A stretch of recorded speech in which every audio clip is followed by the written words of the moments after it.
جو لوگ ننگے جسموں کو دیکھنے کے شوقین بن جاتے ہیں نا، ان کے دلوں میں اللہ کو راضی کرنے کے جذبے باقی نہیں رہتے۔ آپ لوگ مان لیں اس بات کو کہ آپ کے ایمان کو چوری کیا جا رہا ہے، بہت ایک شاطر طریقے کے ساتھ۔ تمہارے دشمن، تمہارے اسلام کے دشمن، تمہارے اللہ کے دشمن، وہ لوگ جو کسی شریعت کے پابند ہی نہیں ہے، وہ لوگ جو بے لگام گھوڑوں کی طرح اپنی زندگی گزار رہے ہیں، وہ تمہیں بھی اللہ کی نظروں میں گرانا چاہتے ہیں، اور اس کے لیے وہ محنت کر رہے ہیں۔ کہیں سے بھی کسی راہ چلتی ہوئی لڑکی کو پیسے دے کر اپوائنٹ کرتے ہیں، کیمرے کے سامنے اپنے جسم سے کپڑے اتارنے کے بھی پیسے دیے جاتے ہیں، پھر ان کے جسم کو ایک فیک طریقے کے ساتھ تمہارے سامنے پیش کیا جاتا ہے، بہت سارے فلٹرز لگا کر ان کی بیوٹیز کو نکھارا جاتا ہے، ایپس یوز کر کے ان کی ایکنیز کو دور کیا جاتا ہے، ان کی باڈی شیپس کو چینج کیا جاتا ہے، انہیں اسکرپٹ پکڑائی جاتی ہے کہ آپ لوگوں نے یہ باتیں کرنی ہے، یہ سینز کریٹ کرنے ہیں۔ اس طرح سے تم لوگوں نے مسلمانوں کو بے وقوف بنانا ہے، کیونکہ جب مسلمان تمہارا ننگا جسم دیکھے گا تو یہ اپنا ایمان ہاتھ میں لا کر تمہارے سامنے پیش کر دے گا، پھر یہ بھول جائے گا کہ یہ کسی محمد صلی اللہ علیہ وآلہ وسلم کا امتی ہے اور اسلام کا ایک فالوور ہے اور اللہ رب العزت کا ماننے والا ہے۔ یہ جسموں کی بھوک اس قدر گھنونی ہوتی ہے، بہت سارے مسلمانوں کو لگ گئی ہے۔ ان عقل کے اندھوں کو اتنا نہیں سمجھ آ رہا کہ دشمن تم پر محنت کر کے تمہارا ایمان تم سے چوری کرنا چاہ رہے ہیں۔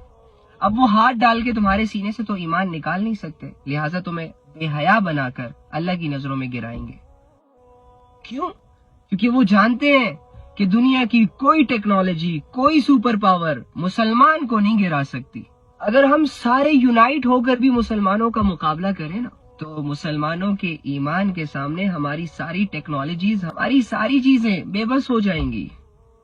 ہم نہیں ہرا سکتے مسلمانوں کو، کیونکہ ان کے دلوں کے اندر ایمان کے جذبے ہیں۔ ان کے جو بڑے تھے، ان کے جو صحابہ تھے، ان کے جو پیغمبر تھے، وہ بن دیکھے اپنے اللہ کے لیے جان دینے کے لیے تیار ہو جاتے تھے۔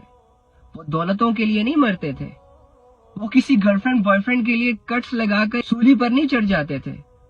ان کی زندگی کا ایک ہی مقصد ہوتا تھا کہ اللہ کی شریعت پوری دنیا پر نافذ ہو جائے، اسلام پوری دنیا پر پھیل جائے، اور اس محنت میں اگر موت آتی ہے، موت قبول، لیکن تمہارے دل میں اور میرے دل میں اللہ کے لیے لڑنے کے جذبے کہاں باقی رہ گئے؟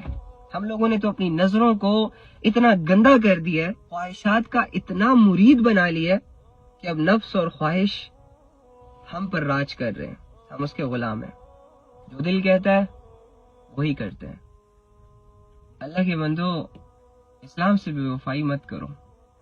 بڑے بڑے فرعون چلے گئے ہیں اس دنیا سے، مال کما کر، لوگوں کی عزتیں اتار کر، کچھ ہاتھ نہیں آیا ان کے، تو تم بھی اپنی زندگی میں چھوٹا سا فرعون بن کے نہ مرنا، ایک مسلمان بن کے مرنا، اور یہ دولت جو تمہیں بائی چانس مل گئی ہے اللہ کی طرف سے، اس کی حفاظت کرو، اس سے پہلے کہ دشمن تمہارے کلیجوں کے اندر سے، تمہارے سینوں کے اندر سے ایمان کے جذبے کھینچ لے اور تم انہی کی طرح ہو جاؤ جن کی زندگی کا کوئی مقصد نہیں ہوتا، دھن دولت، دنیا، عزت، شہرت میں جی کر جانوروں کی طرح مر جاتے ہیں۔ تم اس دنیا میں ایک مقصد کے ساتھ آئے ہو۔ افحسبتم انما خلقناکم عبثا وانکم الینا لا ترجعون، تم کیا گمان کرتے ہو، کیا سمجھتے ہو، ایویں ہی پیدا کر دی گئے ہو، میرے پاس لوٹ کر نہیں آؤ گے؟ پوچھوں گا نہیں یہ کیوں کرتے رہے، تمہیں پتا نہیں تھا یہ نہیں کرنا؟ کون سی ہمت تھی تمہارے پاس، کون سی ایسی طاقت تھی تمہارے پاس کہ اپنے رب سے لڑنے کے لیے تیار ہو گئے تھے؟ جوانی ہے تم لوگوں کی، ٹائم ہے تم لوگوں کے پاس، اپنے اسلام کو اپنے ہاتھوں سے برباد مت کرو پلیز۔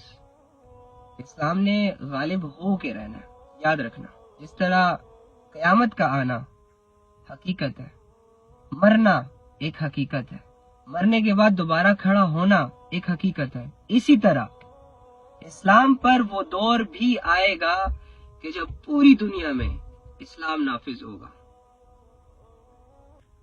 یہ جتنے بھی لوگ اسلام کی مخالفت کر رہے ہیں، ان کی نسلیں اسلام قبول کر چکی ہوں گی، اور اس دنیا میں اسلام کے علاوہ اور کوئی مذہب باقی نہیں بچے گا۔ ایک ایسا دور آئے گا انشاءاللہ، تو تم فرعون بن کر، ابو جہل بن کر اسلام کو کوئی نقصان نہیں پہنچا سکتے۔ ہاں جو تمہاری 60-70 سال کی زندگی ہے وہ اپنی مرضی اور عیاشیوں میں جی کر چلے جاؤ گے زیادہ سے زیادہ، پھر تمہارا اور تمہارے رب کا فیصلہ۔ لیکن سوچ لو، ابھی بھی موقع ہے۔